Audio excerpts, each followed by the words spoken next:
Muchas gracias, Flora.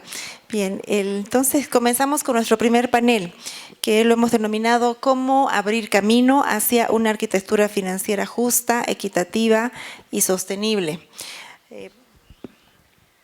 Para este efecto vamos a abordar cuál es la situación y el contexto global de la deuda soberana y las principales deficiencias de la arquitectura financiera actual, con varios temas que luego los vamos a ir abordando de manera más específica y desmenuzando entre la jornada de hoy y mañana. Por otro lado, este año se han tenido una serie de eventos, de espacios globales, donde nuestros países, nuestros gobiernos han estado presentes, tomando decisiones, así como, por ejemplo, la Cuarta Conferencia de Financiamiento para el Desarrollo, la Cumbre de CELAC, conferencias de UNCTAD, la Cumbre Amazónica y otros espacios en los que muchos de ustedes han estado participando activamente.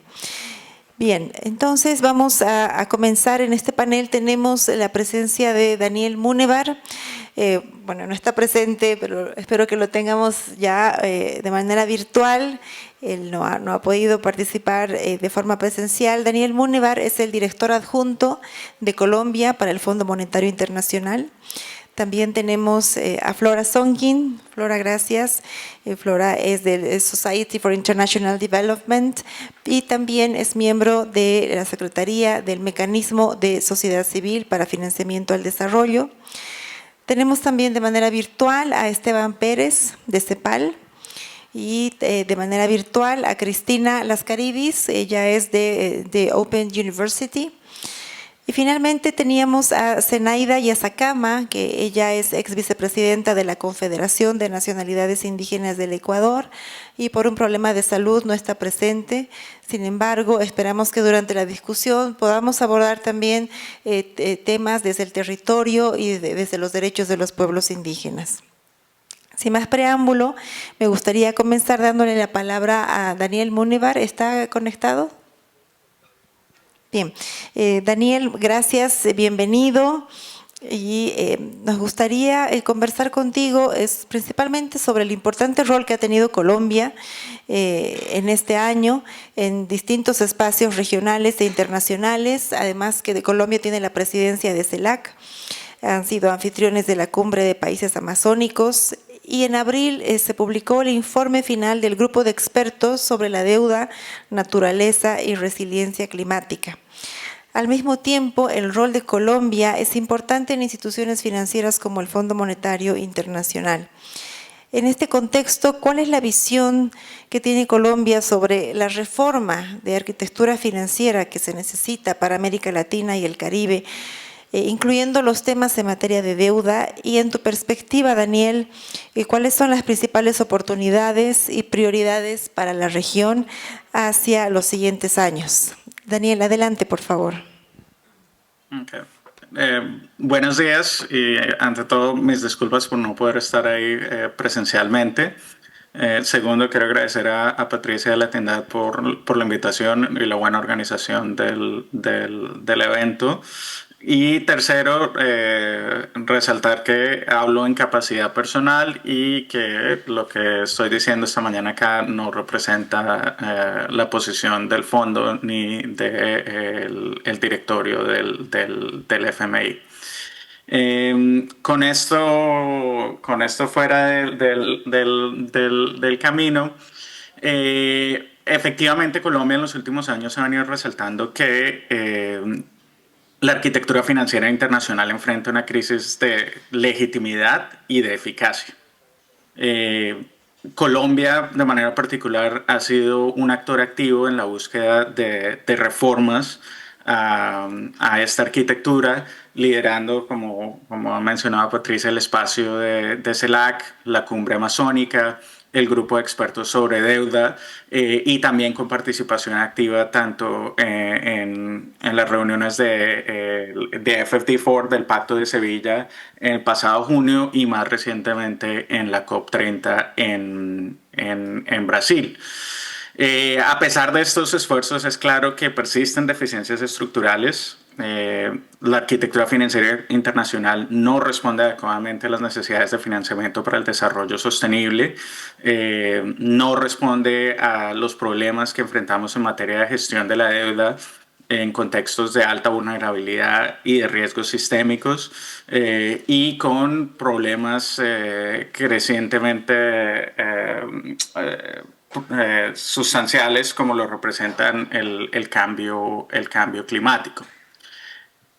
En este contexto, cuando pensamos de alternativas de reforma y cómo avanzar hacia un sistema que responda a nuestras necesidades como países en desarrollo, de una manera simplista podemos decir que existen básicamente dos tipos de enfoques para analizar cuál es la interacción entre comercio, producción y y el sistema financiero internacional y cómo estos pueden funcionar de manera más estable.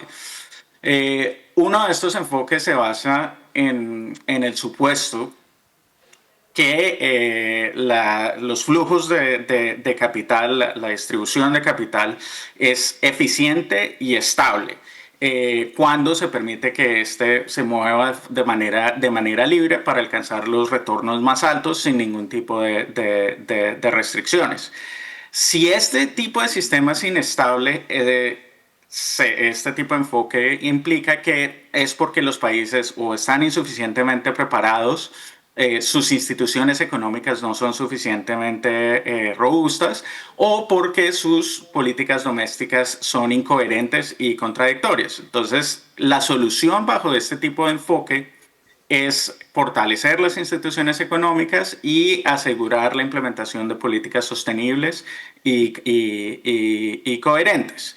Es un enfoque que básicamente traslada los problemas a nivel nacional y a nivel microeconómico. El segundo tipo de enfoque es uno que señala que los problemas que enfrenta el sistema son de carácter sistémico, que de manera endógena genera inestabilidades en los sistemas económicos, tanto de comercio como de flujos de capital, y que esto no se puede resolver sencillamente a través de mejores contratos o de mejor regulación.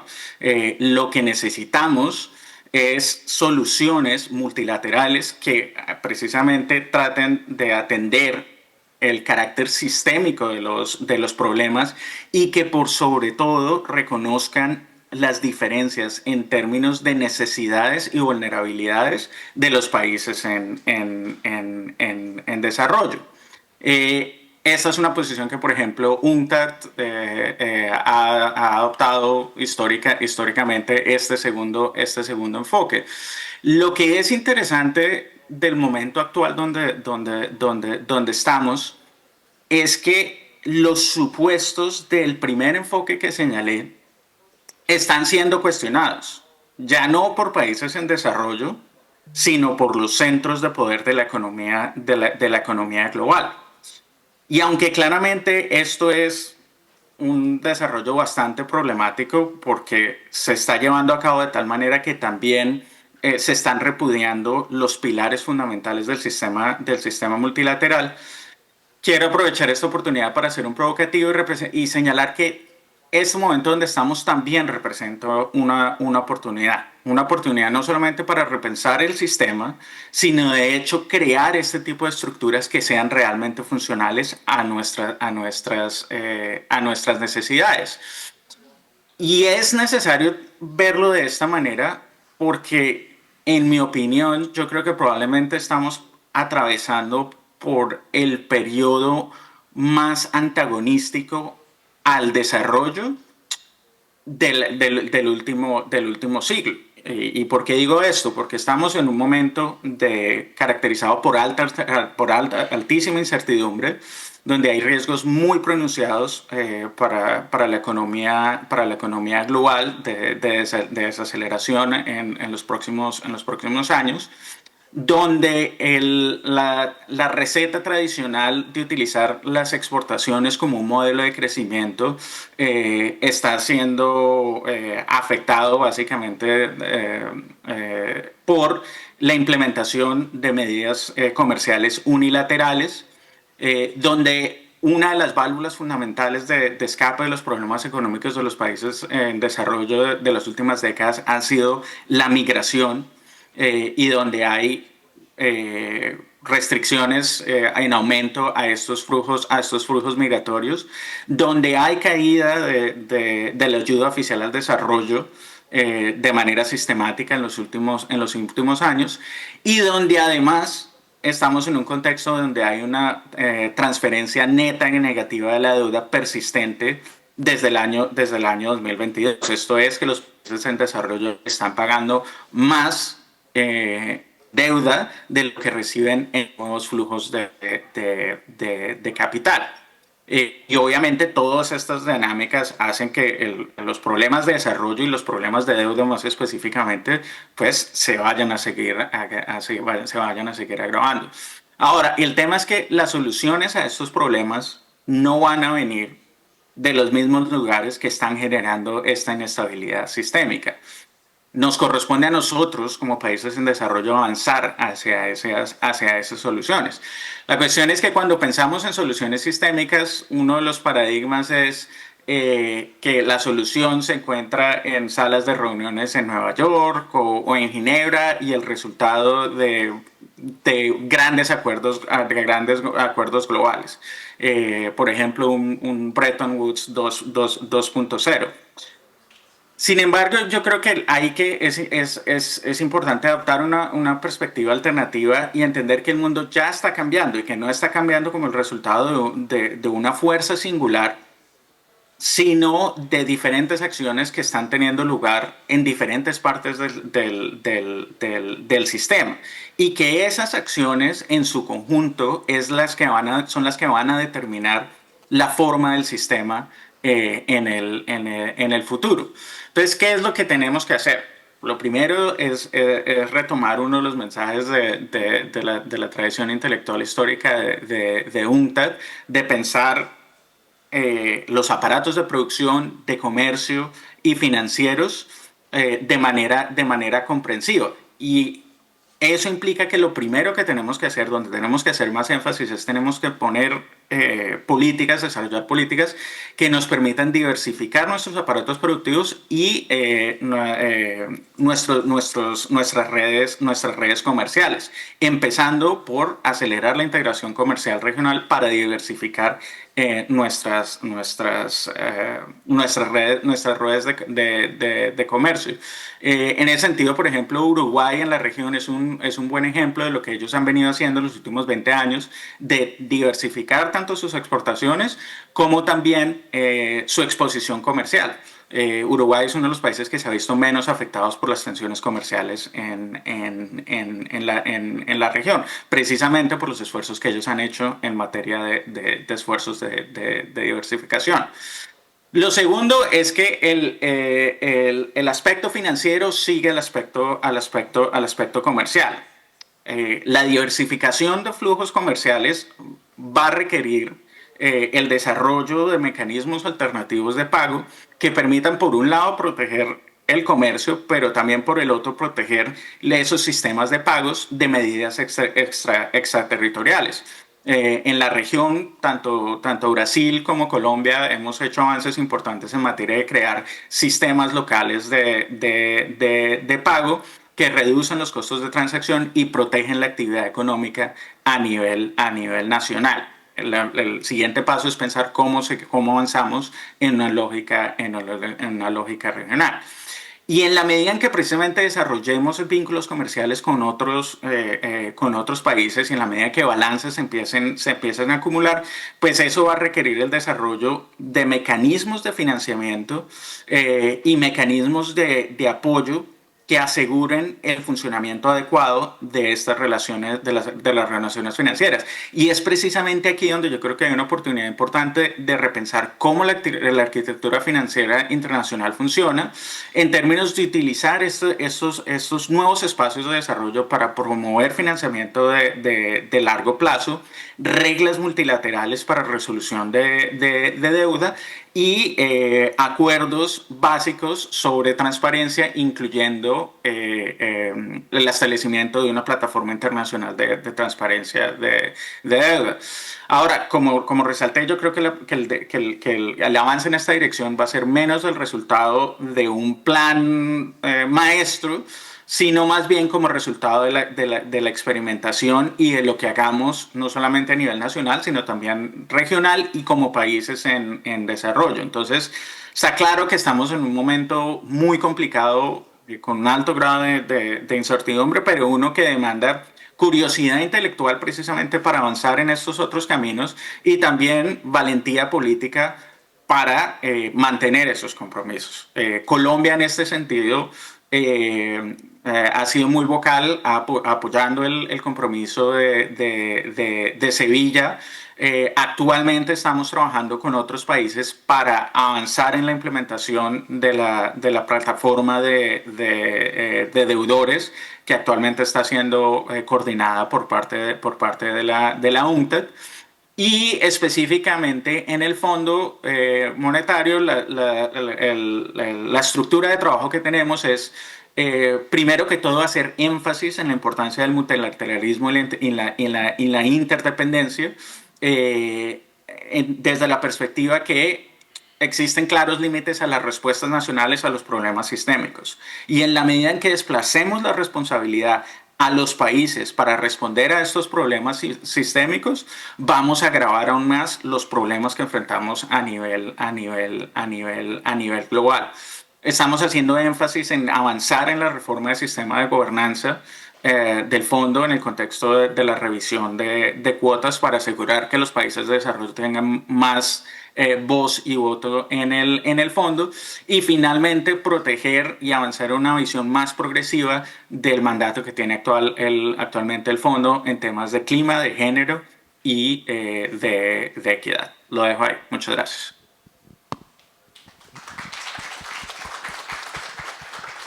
Muchas gracias, Daniel, por toda esta perspectiva global. Has tocado muchos temas que vamos a estar conversando también durante esta conferencia y sobre la importancia de cambiar las reglas de juego y una gobernanza distinta. Ahora, now I would like to move on to Flora Stonkin from the CSO FFD mechanism.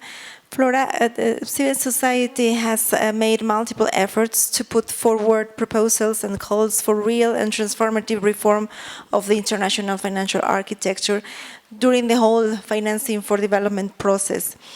Following what we achieved in the Compromiso de Sevilla, what do you consider are the main opportunities of advocacy for civil society, and what are the main challenges for the coming years regarding, and Daniel was mentioning, we also need financing. Thank you, Flora. Gracias, Patricia, gracias por la invitación y a la Tindad también. Y voy a hablar en inglés porque en este asunto estoy acostumbrada a hablar en inglés, pero he venido de Brasil ayer desde el nivel del mar y hoy tenían también un poco de mal de altitud, entonces espero estar coherente en mi ponencia, pero gracias por todo.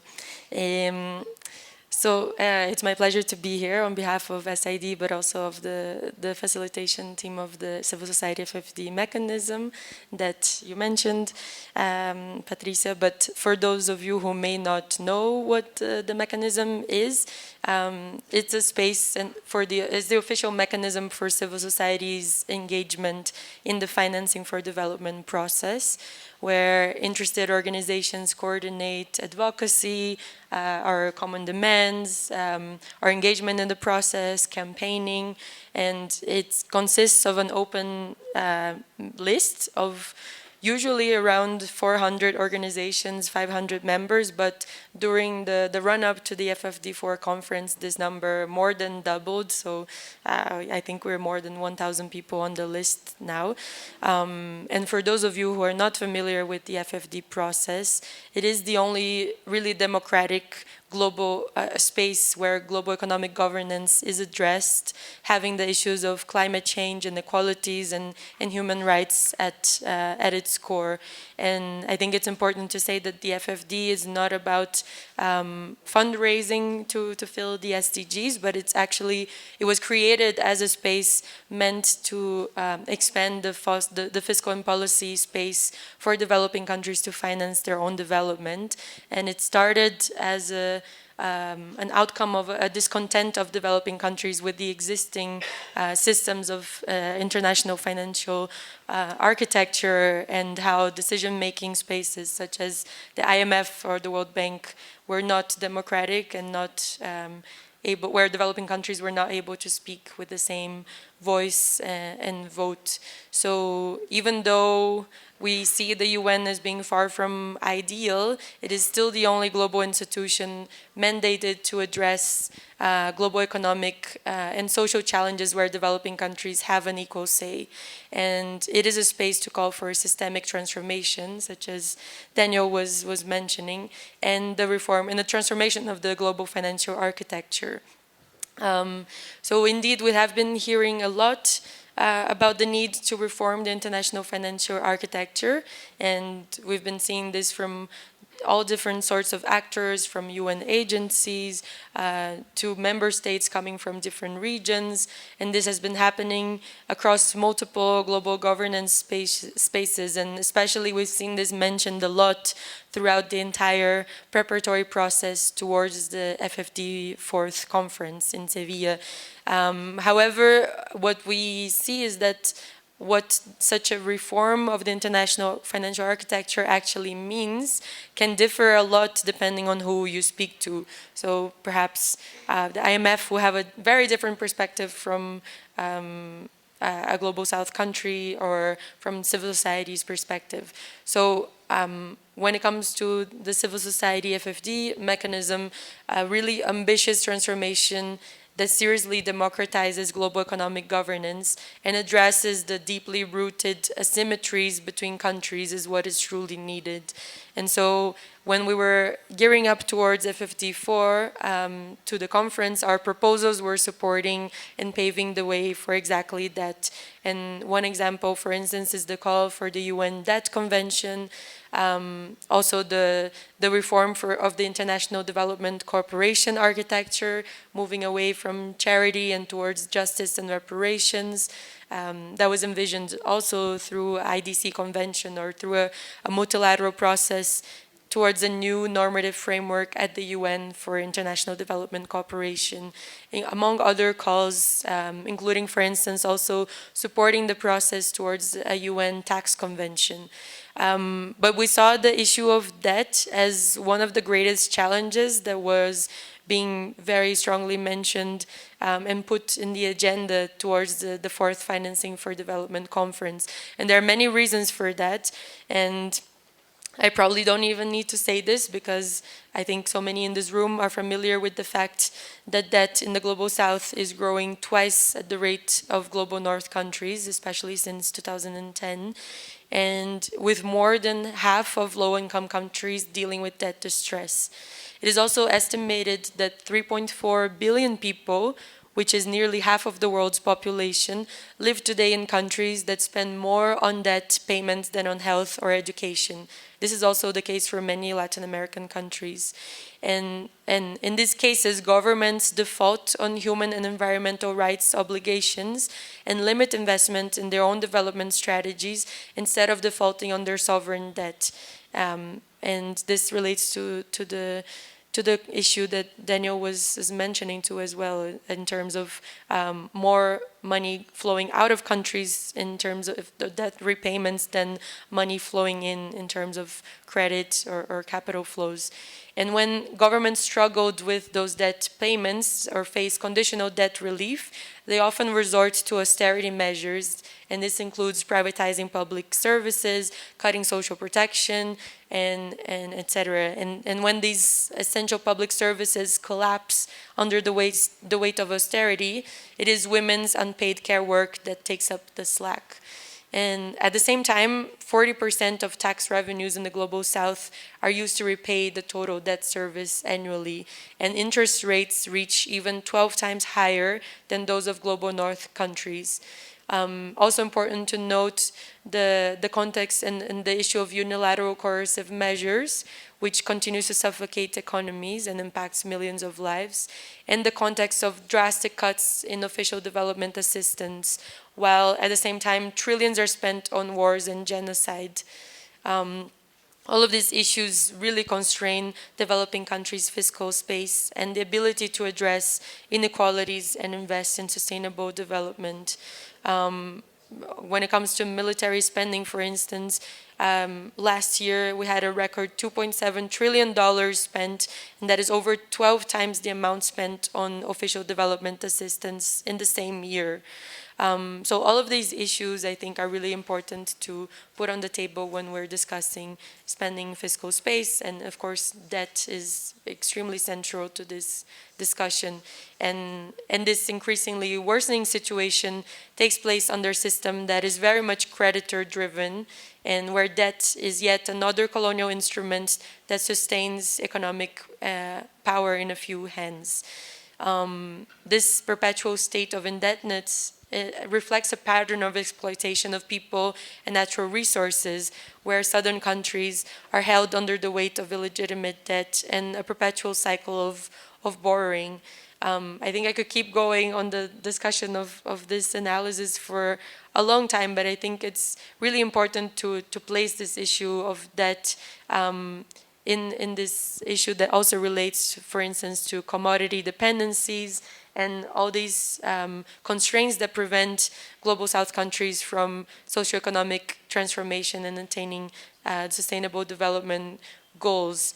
And this continues to happen, and because debt crisis prevention and debt resolution have not been timely and effectively tackled by the current business as usual global debt policies, nor the IFIs nor the G20 have been able to resolve these debt distress and debt crises. And the longer we keep from attaining real solutions, the higher this bar keeps rising to actually attain and tackle these debt crises. So the proposal backed by civil society for a UN Framework Convention on Sovereign Debt aims to address exactly that, by addressing norm setting for debt transparency, debt sustainability, debt renegotiations, and that includes debt cancellation, responsible borrowing and lending, reducing the cost of capital, establishing a global public debt registry, among other debt priorities. And it was really hopeful to see that many Global South countries, for instance, the Alliance of Small Island States, the Africa Group, Egypt, Brazil, Pakistan, Cuba, have all been rightly supporting this convention during the entire preparatory process towards FFD4.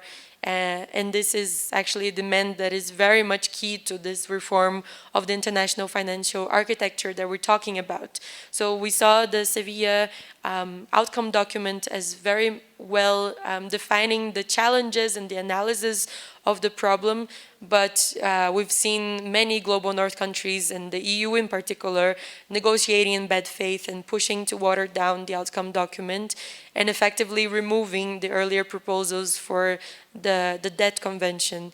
And we saw, for instance, even in the last minute, even though the EU endorsed the Sevilla outcome document, it disassociated from a paragraph that was calling for initiating an intergovernmental process on debt at the United Nations. And they mentioned that this would be a duplication of existing initiatives such as the G20 Common Framework and etc. And we know that that is not the case. But even though the fourth conference on FFD fell short, from the level of ambition that we hoped for by civil society. It did provide a unique platform for UN member states to be having this conversation. And I think we can see it also as an important moment for movement building and campaigning moment around the debt convention, among other demands that we had at civil society. And as a way to reclaim the UN role in addressing sovereign debt challenges away from creditor-dominated forums that have actually failed to establish the mechanisms to prevent the continuous and unsustainable accumulation of illegitimate debt and resolve the debt crises. So I think we shouldn't lose hope nor the momentum. Perhaps it's useful to see that the call for the UN Debt Convention as it is today is relatively new. I think we've had the call for debt restructuring mechanisms and a legal framework before, but the mention of UN Debt Convention per se, I think is not as old as those demands, and so perhaps it's useful to see it as something that we need to continue pushing in this form. And same as it's happened with tax, it took a lot of continuous hammering of the demand for us to see it actually moving forward. And so I think the fact that we have the backing of many developing countries, also the decision agreed by the African Union to back that position, all of this is big. I think in terms of challenges ahead, I think it's difficult to, will continue to be difficult to push back against the EU and other global north member states that will keep pushing not to have this discussion happen at the UN. It is also a challenge within our own civil society spaces to be uniting under this proposition at the same time that we also push for decisions at the G20 or the IMF, as those spaces, as we know, they're not democratic, and if we ask for some of reforms in those spaces, we risk to further legitimize undemocratic institutions that do not really represent the interests of Global South countries. So I think in terms of challenge and what I hope for us moving ahead is to keep offering a strong front and unity on this issue. And maybe also a question for reflection during this conference is, where is Latin America on this? We know that Latin America is consisted of a lot of middle-income countries, but a UN Debt Convention would be covering all countries, including middle-income countries. So this is not only for low-income countries. And so perhaps as the next step would be to get as many LAC countries as possible to support this. So I think I will leave it at that, and keen to hear where we go from here. Thanks.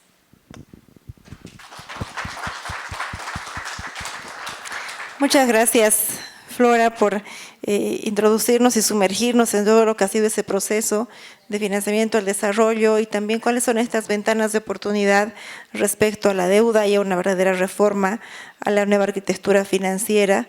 Y precisamente, además de los países que están invitados y que están participando de esta conferencia, como Colombia, Brasil, Cuba, han sido muy explícitos en el tema de la deuda. Y por supuesto que quisiéramos tener este diálogo y esta conversación con más países. Tenemos aquí a representantes de organizaciones de la sociedad civil de varios países de la región y sería muy interesante evaluar cómo podemos tener esta llegada. Me gustaría ahora invitar a hacer su presentación a Esteban Pérez de CEPAL. Esteban, América Latina y el Caribe tiene una brecha de financiamiento. CEPAL ha planteado una serie de propuestas y alternativas sobre los mecanismos y condiciones de acceso a financiamiento para alcanzar la Agenda 2030, pero también otros compromisos, sobre todo con un enfoque de países de ingreso medio, que son todos los países de la región. ¿Qué plantea CEPAL como una oportunidad de reforma de la arquitectura financiera internacional para América Latina y el Caribe? Gracias, Esteban. Adelante. Muchas gracias, Patricia. Muchas gracias por la invitación a ti, a Latindad, y es un placer compartir el panel con los presentadores que me precedieron. Yo voy a presentar, obviamente, los puntos de vista de CEPAL, pero también quería aprovechar para dar a conocer algunos puntos de vista personales. Los 650.000 millones de dólares son una cifra bastante astronómica si uno lo ve desde el punto de vista oficial.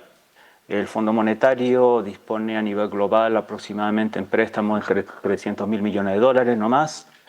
Para América Latina mucho menos, obviamente. El Banco Mundial durante la pandemia le prestó a América Latina 4.000 millones de dólares y los préstamos desembolsados a América Latina en el periodo 2011-2024 son solo 7.000 millones. No llegamos. Por la arquitectura financiera. Si uno ve la ODA, representa 0.1% del PIB de América Latina, es básicamente nada y la mayor parte de los países se van a graduar.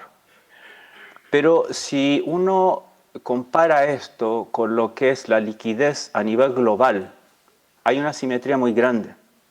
La liquidez a nivel global para este año son 96 billones de dólares.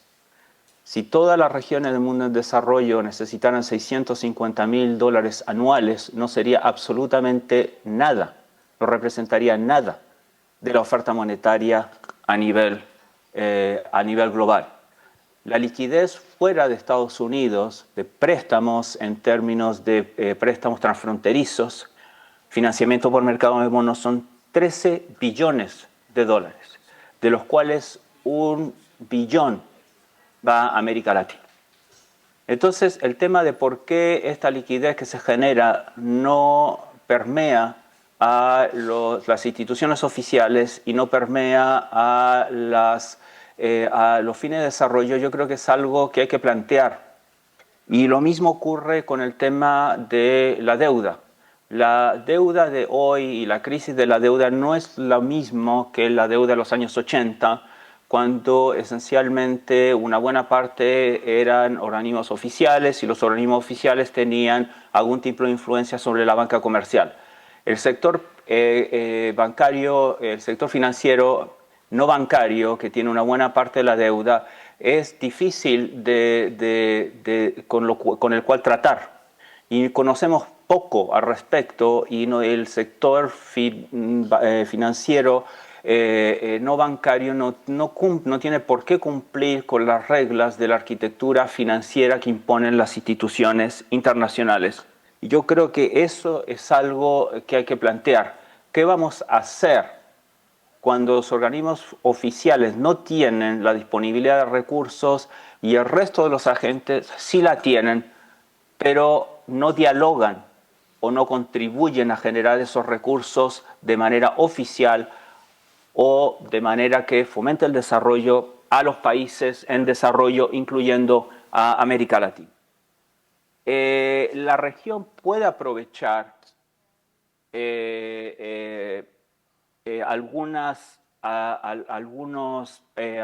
o tomar medidas, aprovechar algunas medidas para tratar de potenciar un poco el financiamiento para el desarrollo.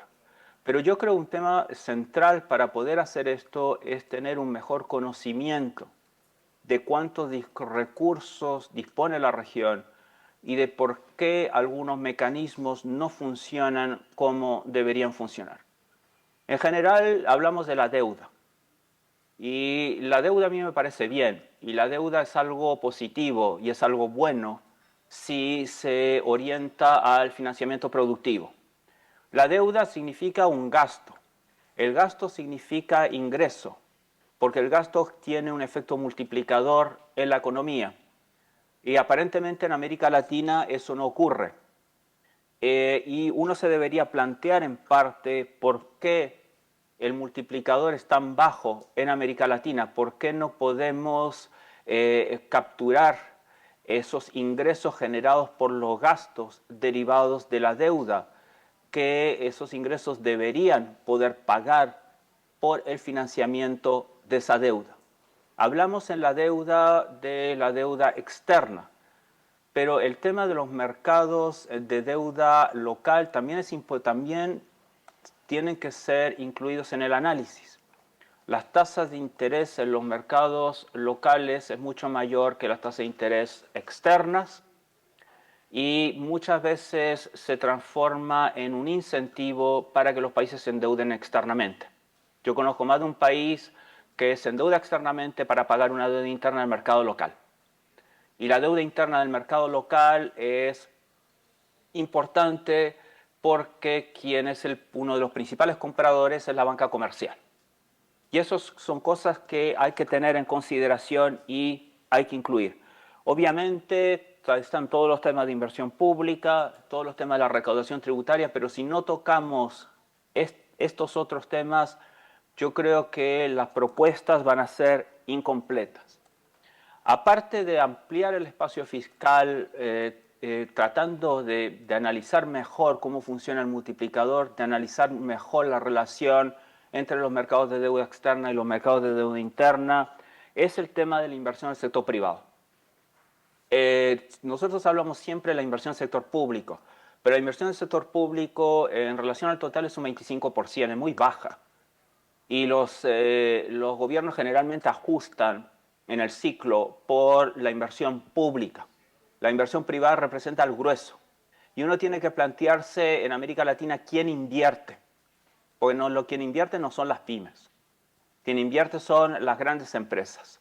Y dentro de las grandes empresas, quienes más invierten y más rentabilidad tienen son las empresas que emiten bonos en los mercados internacionales. En los mercados esencialmente denominados en dólares, 85% más o menos de la deuda. Pero lo que reciben en términos de ese endeudamiento muchas veces no se dirige a la inversión. Se dirige, por ejemplo, a actividades financieras. Y no porque haya un problema con la arquitectura financiera, sino que la actividad financiera tiene una rentabilidad mucho mayor que la actividad real. Es una decisión relativamente racional. Y eso obviamente explica por qué la inversión en términos reales, por lo menos en parte, explica en parte, se mantiene relativamente estancado. Yo creo que hay que tener una mejor idea de por qué las empresas que invierten no están invirtiendo en el sector real, porque esa es parte de esa movilización de recursos. Las pymes generan empleo, las empresas grandes generan inversión. El multiplicador del empleo no es el mismo del multiplicador de inversión y a lo mejor las políticas de inversión no son las mismas que las políticas de empleo, que hay que tener, me parece, en consideración. Otro tema que yo creo que es muy importante es el que tenemos que conocer mejor es el tema de las remesas. Las remesas para algunos países son centrales, representan 30% del PIB, etc. Y muchas veces con las remesas se menciona el tema que se gastan en consumo, que tienden a transformarse en actividad informal, etcétera, etcétera. Pero las remesas juegan un papel importante. Y la mejor manera de ver cómo las remesas juegan un papel importante es quizá empezar a pensar en términos distintos al Producto Interno Bruto y utilizar, en vez del Producto Interno Bruto, el Ingreso Nacional Bruto Real Disponible.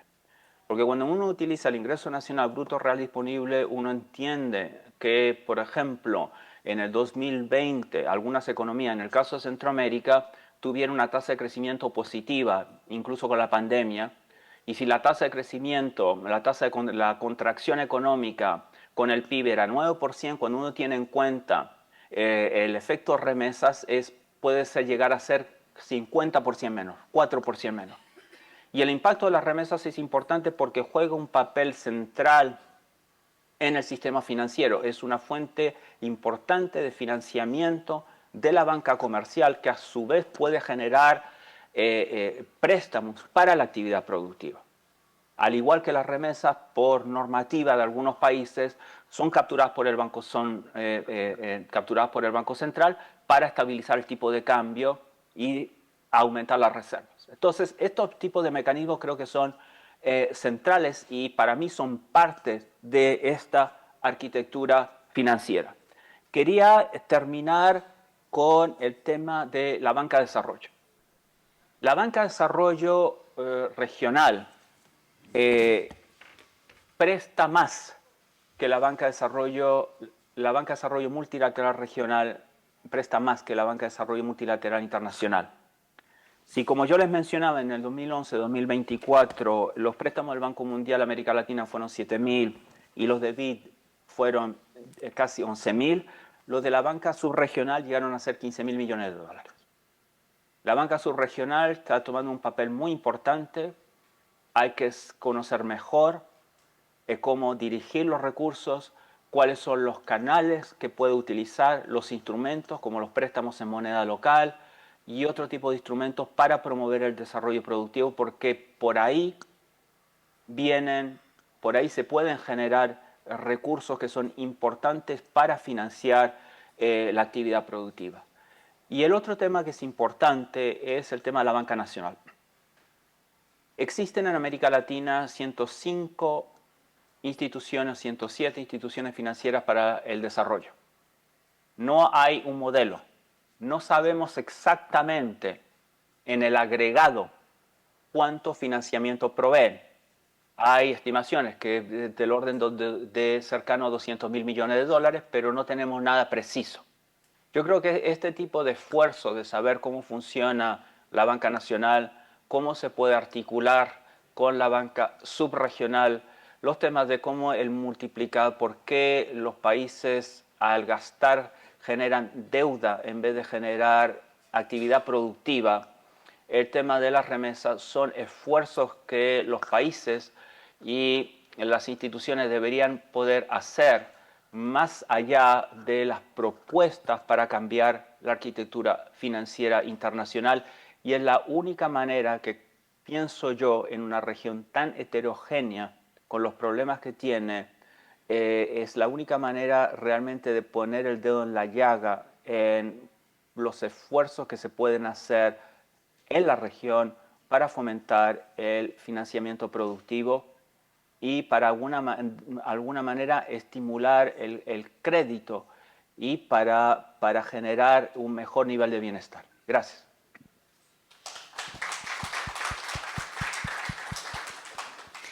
Esteban, muchas gracias por esta presentación y por incorporar factores que son muy importantes para la región y que desde distintos países que están aquí presentes también lo sentimos, lo asumimos y que son importantes de discutir.